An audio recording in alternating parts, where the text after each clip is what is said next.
What's going on, guys? This is Rob. If you guys enjoy my content, make sure you hit the subscribe button and make sure you hit that little bell so you never miss out on my sexy voice. You know, there are some writers in this world that are able to create just ridiculously amazing stories. I mean, just stories that are just like holy cow, like, wow.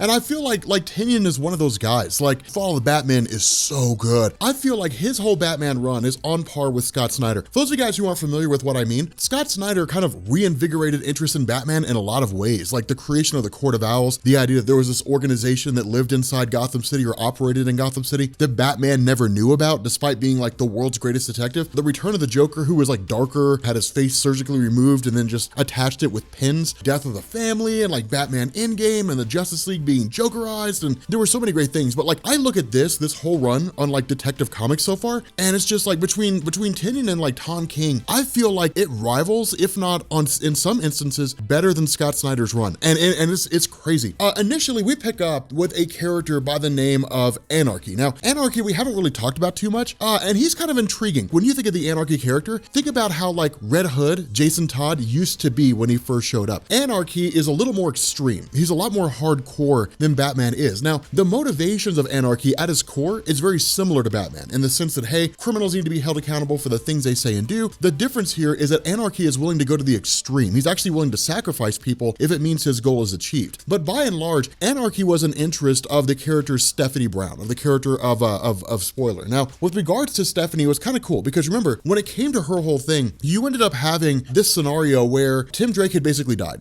or at least it was believed that Tim Drake had died. And in the aftermath of that, because Stephanie and Tim were so close, it hit her pretty hard. And it hit her so extreme that she actually left the Bat team and went out to do her own thing. Now, this coincided with the original, I guess the first story arc involving the Victim Syndicate, which is to say this group of people who had banded together under the idea that they had all basically been harmed by Batman in the crossfire between Batman and the various villains that he faced. And so the result was that they actually kind of, managed to bring Stephanie to their side and basically have her, take pictures and things like that to essentially incriminate the Bat family and to say, hey, look, these are the kind of things the Bat family does. And so that's really kind of how Anarchy and Stephanie met. It's really their distinctive ideologies in terms of how things should be handled that ultimately creates a kind of rift between the two of them. Now, of course, at the same time that this is going on, we have Clayface kind of, watching everything unfold and so on and so forth. But that's really about it. Now, from here, we basically pick up with Stephanie realizing that Tim Drake has returned. And so this is a way to kind of bring her back into the fold. Now, of course, Tim Drake's return, we covered that, so you'll find that video down in the description. But Stephanie didn't know that Tim Drake was back. And it was kind of ironic because when he returned, the first thing he did was go to the Belfry. The first thing he did was like go to the rest of the Bat family. And so Stephanie was just kind of out there still believing Tim Drake died. And this is one of the reasons why I love the way this story is told, because it's kind of heartwarming and it's really emotional, right? Like the love of this girl's life has just come back into her life, effectively returned from the dead. And where Tim Drake is just like spilling apologies and, hey, look, I know I should have come here first and I'm so sorry and, I missed you and, I loved you and all that kind of good stuff. It's cool because it's immediately water under the bridge. It's basically, look, like you're here now and that's the only thing that matters. It's very human. Now, at this point, we basically pick up about 3 weeks later. And the reason why we jumped forward in time is because what this does is it basically has a guy by the name of Killer Moth, more or less. He's a B-level villain is really all it is. He's not that interesting at all. But the funny thing about this is that over the course of these 3 weeks, Tim Drake has been hard at work. Now, that's one thing to keep in mind. One of the things that was established in like JLA number 86, I think it was, is that Tim Drake is in a lot of ways second to Batman when it comes to being a detective. And one of the things that's been confirmed here in DC Rebirth is that when enough time passes, Tim Drake will actually surpass Batman as a detective and become better than Bruce Wayne. That's really kind of been the thing that's, really evolved around his character for a number of years. And that's one of the reasons why fans didn't really like seeing Tim Drake leave the role of Robin, is because they were hoping that logical scenario would unfold itself, which in Rebirth, it looks like they're kind of riding that ship and it looks like it's going in that direction. But the idea here is that under the guidance of Tim Drake, the Bat family has become more militarized, organized, I guess is the best way to say it. But the result is that it's effectively like smashed crime in Gotham City. And so the result is that all these different mob bosses are losing money hand over fist. And so where normally they never would have entertained the notion of meeting with Killer Moth, who supposedly has this miracle plan for being able to take out the Bat family, what they do is they send, liaisons more or less to go check these guys out. And it is cool because where they do have Solomon Grundy at their disposal, what we find out is, of course, Solomon Grundy is being played by Clayface. Now again, this hits at the nature of Clayface's character. It hits at the nature of what he's capable of. And it's a really cool thing because with Clayface being rolled over into the Bat family and really the first step in Batman's attempt to see if it's possible to essentially reform villains, turn them into good guys and put them to use, Clayface is probably the most beneficial asset to the team because Clayface is in a lot of ways indestructible. I mean, he's got a few weaknesses, super cold temperatures, like the ice gun of Mr. Freeze, different things like that. There are weaknesses that he has, but in terms of Clayface, going against these various villains that exist out there, not very many of them would be able to stop him. Not only that, his ability to shapeshift makes him an invaluable asset because he can effectively infiltrate almost any organization if they manage to subdue one of that organization's members and then have Clayface show up in that person's stead. So again, he's a huge benefit to the team in a lot of ways, but the whole idea behind his character was really more of like an evolution. When it came to the story of him, it was so cool because Clayface had been a villain of Batman for years and years and years and years. And the idea of a writer coming along and saying, let's make him a good guy. Let's see what would happen. It creates some fantastic storytelling. Now, of course, this brings Batman into direct conflict with Mayor Akins. And for the most part, it's just this idea that Akins is kind of like, look, the biggest problem that we have right now is the city believes that you're the one who saves the day and they have virtually no faith in the police department. It's effectively the mayor trying to restore faith in the people's ability to believe the city can effectively save them. And so it works. It's actually pretty intriguing. The cool thing about this too is it also sees the reformation of the victim syndicate, these first victims of Batman. So of course it kind of leads into the idea of them launching their own campaign. Now it is really intriguing because for the character of Tim Drake, this is almost an obsession. And the funny thing about this is that Stephanie doesn't really know the motivations of Tim Drake. In her mind, Stephanie believes that they will basically, that Tim Drake will set the entire Belfry in motion, so it'll effectively be autonomous in the sense that it'll be nothing more than just calculations and formulas. So all the Bat family has to do is just press some buttons or what have you, or basically work within a system that effectively takes care of itself, and there's no more need for Tim Drake. If there is no more need for Tim Drake in the Belfry, then Stephanie and Tim Drake can effectively ride off into the sunset, which is what she's wanted all along. Stephanie never wanted to be part of the Bat family long term. And so it's interesting because she sees Tim Drake as an out in the sense that they can find happiness together. The funny thing about this is that for Tim Drake, this is his life. Remember, Tim Drake is like the second longest running Robin. I'm pretty sure Tim Drake is an intricate part of the Batman family. I mean, when Jason Todd died, after Dick Grayson went on to become Nightwing, Batman became more extreme. And so Tim Drake, him being a sidekick to Batman, is not just about superhero escapades. He's invested. It was bringing Batman back from the edge of self-destruction because Batman was close to going in the process of killing villains because he was so crushed by the death of Jason Todd. He's invested in the life of Bruce Wayne because he helped to bring him back. And when you're that intertwined with the Bat family, you can't just walk away. And that's Tim Drake's whole stance. This culminated with the fact that there was his future self who basically said, look, I am the person you're going to become. Almost brings into to sharp relief this ideology that Tim Drake's future is set in stone. But Tim Drake has basically seen his future and he's trying to avoid that future. But if he knows in that future he's going to be Batman, then at this point, the question is how can he control how that future unfolds? And that's what's so cool because that's the motivating factor. That's what all this is for, is to basically create a better future so that when he becomes Batman, even though he says he doesn't believe he will be, it's creating a system that works so he won't become a villain. Now, the other half of this is that with this system, there's all these different ideas and these schemes. I mean, he's got dozens and dozens of ideas rolling through his head. Well, we can have this specialized system set up. We can have different bat signals that go up in the air so that we can say, okay, well, Batwoman's got her own signal, so she's got this crisis taken care of over here. Cool, I can go over there, and Batman's already over there. It's like this massive conglomerate system designed to hit home at the idea that Tim Drake has it all figured out, that it's a self-sustaining system.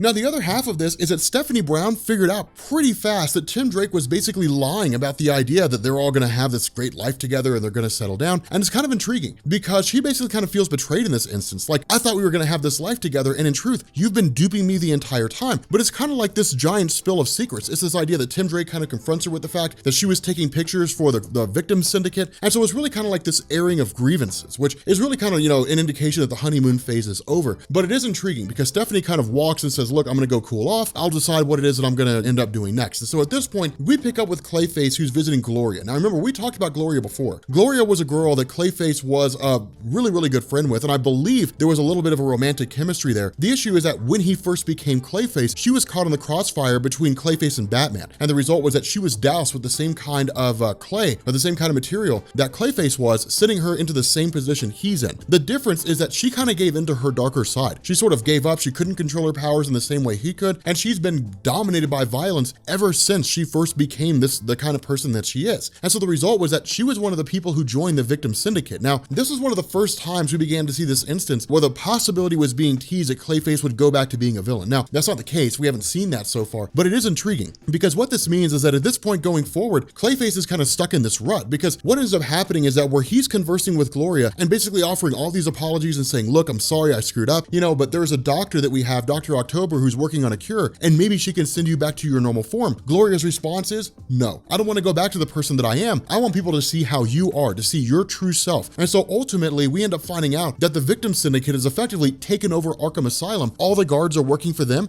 and they in turn subdue Clayface. And it's almost crushing to see this happen because Clayface is begging. He's like, look, don't let people see me like this.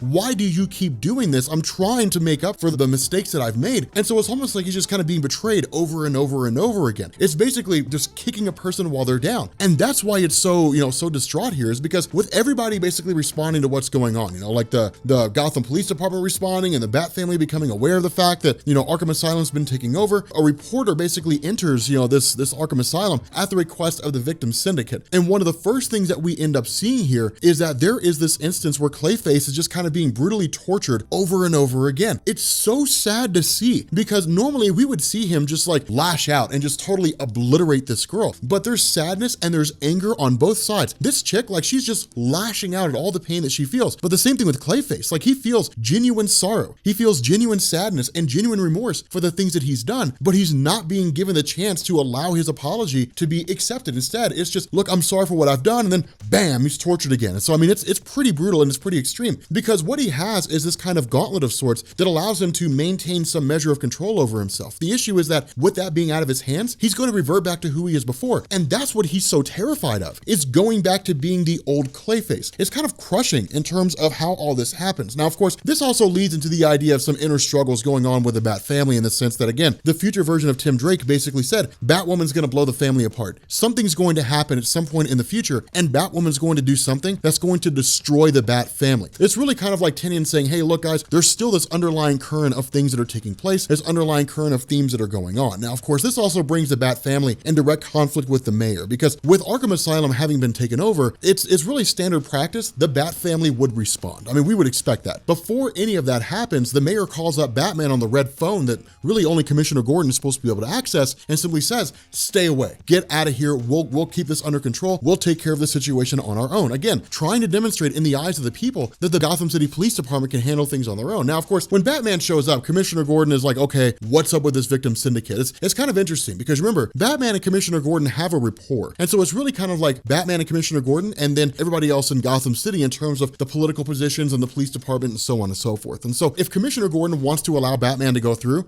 then Commissioner Gordon will let him go through. But it's one of those things where it's like, okay, look, I'm Gordon, I'll turn a blind eye because I know that you do more good than you do harm. And that's the important thing to bear in mind. Now, of course, Bruce is also perfectly aware of the fact that what the victim syndicate wants him to do is to unmask himself. That goes back to their first appearance. That was the initial demand they had. But the whole idea is that we end up finding out that the victim syndicate has been recruiting people, that effectively they've been traveling around the city of Gotham and grabbing all these individuals who were harmed by the Bat family in some form or fashion. Now, a lot of this is predicated on Clayface, right? Like the victim syndicate's basically saying, look, Batman went out and he grabbed a villain and he's trying to turn him into a good guy. But are we okay with this? And the people are like, no. And it's like, why are we not okay with this? It's like, because Clayface has done harm to us. There's things that he's done that can't be made up for by trying to be a good guy. And so because that, a lot of people are angry, like they're upset, they're mad because it feels like Batman is trying to take all these villains who have done terrible things, remove them from the consequences of their actions and just turn them into good guys and use them for his own cause. These people feel as though they're being denied justice. And that's why they're all lashing out the way they are. Now, of course, the funny thing about this is that the head of the victim syndicate's like, look, Batman, there's 100 cops here. Do you really believe you could take all of us out? And Batman's response is, yep, and he does.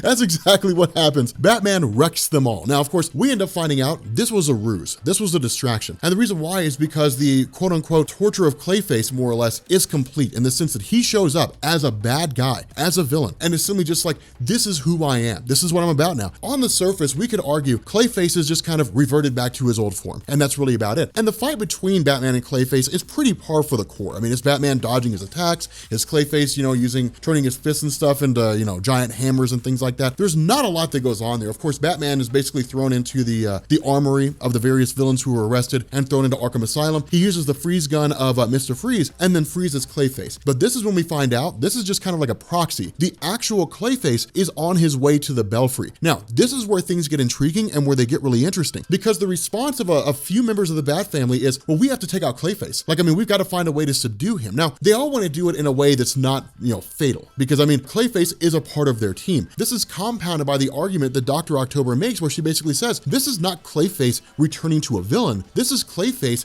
putting on like an outer shell. He's basically just a guy who's scared that he's going to go back to being a villain. But in his fear, he becomes a villain. He becomes the person that he's the most afraid of being. Now, of course, Dr. October had been working on this cure. The problem with this is that it is a quote unquote cure for a substance that they don't fully understand, and they have no idea what the effect will be. So it's really a shot in the dark, but it's one of the best shots they have, at least until Batwoman meets with her father. Now remember, her father was the one who was leading the colony. That was the first story of Detective Comics and Rebirth, when he had essentially launched this mission to basically infiltrate the Bat family, take out the Bat family, and then confiscate all their weapons and use it to create a militarized task force in Gotham City. Now, of course, the colony was defeated. Tim Drake was presumed to have been killed in the onslaught, and that's why, most people believed he was dead. But the idea was that where her father was arrested and eventually was able to make his escape, he has offered himself as a bit of an advisor capacity for Batwoman. The problem with this is he shows up and he says, this is a weapon that's been made by a member of the colony, which will basically kill Clayface. What it'll do is it'll essentially keep his particles or keep his molecules from being able to like reform. So basically, it'll be like shattering glass. This will kill him. But the issue is that they're in a position where that option kind of needs to be entertained. And that shows the difference between Batwoman and everybody else, because nobody else in the Bat family would really take that step. But for Batwoman, she doesn't necessarily share that same motive. She's pretty extreme in a lot of different ways. And so the result here is that she's really entertaining this idea that if it comes down to it, she will kill Clayface. And that's what's so brutal about this, is because what ends up happening is Orphan initially stands in the way of Clayface himself, largely because of the fact that she's like, look, you're not going to attack me. And initially he doesn't. Actually, he begins to kind of calm down. Now, a lot of this is because of the fact that both Orphan and Clayface are effective villains reforming themselves. So they share a kind of bond that nobody else really has. The problem with this is that in his massive attack, we end up having all this different clay from the mudroom basically slide down directly onto Clayface himself. Now, when it comes to the mudroom, this is basically the training room of the various members of the Bat family. For those of you guys who don't know, the whole idea of the mudroom was basically Tim Drake going around to various crime scenes where Clayface had engaged in different actions, and then collecting little pieces of the clay residue, and then essentially having gallons and gallons of the stuff so that they could in turn use it for a room that could shapeshift into a variety of different things. It could spawn different villains, all kinds of cool stuff. It was actually a pretty genius idea. But the problem with this is that it is all made of the same material that Clayface is made of. And so in his attack and in his onslaught, he's suddenly covered in all this clay. Clayface basically goes insane because he has this massive amount of clay that's suddenly attached to him, and he doesn't know how to handle it all because it's essentially more than his mind can keep up with in terms of controlling his body's physical structure. And so he literally just kind of loses his mind and suddenly just goes out into the city of Gotham. Now, this is all the intention of the victim syndicate, the first victim. The problem with this is that the first victim is willing to line up all these innocent people and kill them all off, or allow Clayface to kill them all, to show this is what Clayface really is. This is the kind of person that Batman's willing to rehabilitate. This is the danger that the Bat family poses in their recklessness in trying to cure villains. The issue with this is that this is a little too extreme for Anarchy. Remember, Anarchy's not necessarily a villain. He's just a guy who's willing to go to a few more extremes than Batman is. But there's even a limit to his willingness. He's not really willing to allow innocent people to die for a senseless cause like this, to say, see how bad the Bat family is. And so ultimately, Anarchy basically turns on the first victim and is able to subdue them pretty quickly, pretty easily. Now, of course, the Bat family responds as we would expect them to, in the sense that they're all just kind of like, hey, look, we got to launch every single weapon at our disposal. We got to do everything we can. Now, the cure is implemented by Orphan, and it is actually pretty cool, because the idea is that she's got to inject it in what passes for the brainstem of Clayface, basically anywhere in his head. And so because of that, when Orphan shows up, she basically injects it directly into the mind of Clayface himself, which really kind of brings him down. So it is interesting because we get this moment where he returns back to his normal self. The problem with this is he's put on so much mass in terms of all the clay that's been absorbed to him that, as Dr. October explains it, it's like a spring. You can compact that spring, but after a while, all that potential energy is going to build up and it's going to spring back out again. And that's exactly what's going to happen with Clayface. Despite the ability to cure him momentarily, all this clay that he's absorbed is basically going to reemerge and take back over again. And so this cure was designed for the purpose of Orphan appealing to Clayface and saying, look, man, you have to regain control of yourself. It's going to be hard. It's it's gonna be insanely difficult, but you have to find a way to control yourself. And this is cool because what it does is it opens the door for the possibility of Clayface becoming more powerful than he was before, exercising more control over himself than he ever thought possible, pushing the mental limits of what he's capable of. And again, it really kind of like